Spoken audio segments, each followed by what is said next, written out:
व्यवस्था विवरण अध्याय 10। शिला पटलों का पुनर्लेखन। फिर यहोवा ने मुझसे कहा, पहले की पट्टियों की समान 2 पट्टियां और बनाओ और मेरे सामने इस पर्वत पर आ जाओ। लकड़ी का एक संदूक भी बनाओ। मैं इन पत्थर की पट्टियों पर वही सब लिख दूंगा जो उन पटलों पर लिखा गया था जिन्हें तुमने तोड़ दिया है। इन पटलों को तुम उस संदूक में रख दोगे। फिर मैंने बबूल की लकड़ी से एक संदूक बनाया। फिर 2 पट्टियां काटी और अपने हाथों में वे 2 पट्टियां लेकर पर्वत पर चढ़ गया। यहोवा ने उन 2 पट्टियों पर वही लिख दिया जो उन पहले की पट्टियों पर लिखा गया था। वे 10 आदेश जो तुम्हारे वहां इकट्ठा होने के अवसर पर पर्वत पर अग्नि में से गए थे, ये पटल यहोवा ने मुझे सौंप दिए। फिर मैं पर्वत से लौट आया और दोनों पट्टियों को उस संदूक में रख दिया जिसे मैंने बनाया था। यहोवा के आदेश के अनुसार वे वही है। इस अवसर पर इस्राएलियों ने बेने जाकन के कुओं से मोसेरा की ओर कूच किया। यहाँ अहरोन की मृत्यु हो गई और उसे वहीं गाड़ दिया गया। उसके स्थान पर उसके पुत्र एलियाजर ने पौरोहितिक सेवा शुरू की। वहां से वे गुदगोधा की दिशा में आगे बढ़े।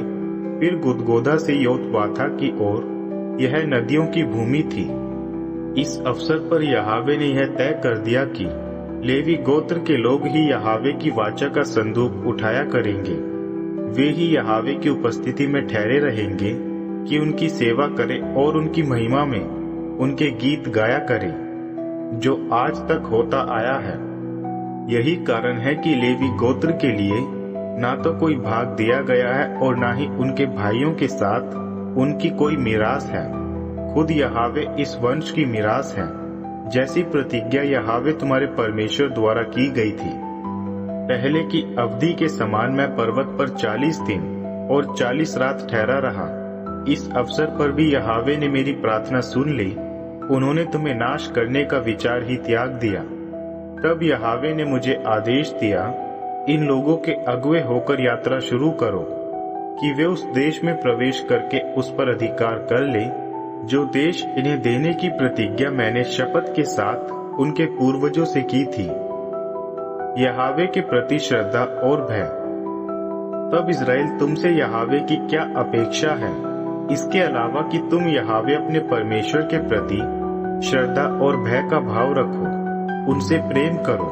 यहोवा अपने परमेश्वर की सेवा अपने पूरे हृदय और अपने पूरे प्राण से करो और यहोवा के आदेशों और नियमों का पालन करो, जो तुम्हारी ही भलाई के उद्देश्य से मैं तुम्हें दे रहा हूँ। याद रहे, आकाश सबसे ऊंचा स्वर्ग, पृथ्वी और वह सब जो पृथ्वी में है, यहोवा तुम्हारे परमेश्वर का ही है। फिर भी यहोवा ने तुम्हारे पूर्वजों पर अपना प्रेम बनाए रखा। उनके बाद उनके वंशजों को उन्होंने चुना, अर्थात अन्य सभी की अपेक्षा तुम सबको, जैसा आज तुम्हारे सामने स्पष्ट है। इसलिए अपने हृदय का खतना करो और अब तो हठ करना छोड़ दो, क्योंकि यहोवा तुम्हारे परमेश्वर ही देवताओं से अति महान परमेश्वर है। वह अधिराजों के अधिराज है, महान सर्वशक्तिमान, भय योग्य परमेश्वर। उनके व्यवहार में ना तो भेदभाव है और ना ही घूस की कोई संभावना। वह अनाथों और विधवाओं का न्याय करते हैं। वह परदेशी के प्रति अपने प्रेम के निमित्त उसे भोजन और वस्त्र प्रदान करते हैं। तब तुम भी परदेशी के प्रति अपना प्रेम प्रदर्शित करो, क्योंकि तुम खुद मिस्र देश में परदेशी ही थे। तुम में यहोवा तुम्हारे परमेश्वर के प्रति श्रद्धा हो। तुम उन्हीं की सेवा करोगे, उन्हीं के अनुरूप रहोगे और शपथ फिर उन्हीं के नाम की लिया करोगे। यहोवा ही तुम्हारी स्तुति के योग्य है। वही तुम्हारे परमेश्वर है, जिन्होंने तुम्हारे लिए ये अद्भुत और अचंभे के काम किए हैं, जिनके तुम गवाह हो। जब तुम्हारे पूर्वज मिस्र में गए थे, तब वे गिनती में कुल सिर्फ 70 व्यक्ति ही थे। मगर अब यहोवा तुम्हारे परमेश्वर ने तुम्हें ऐसे अनगिनत बना दिया है, जैसे आकाश के तारे।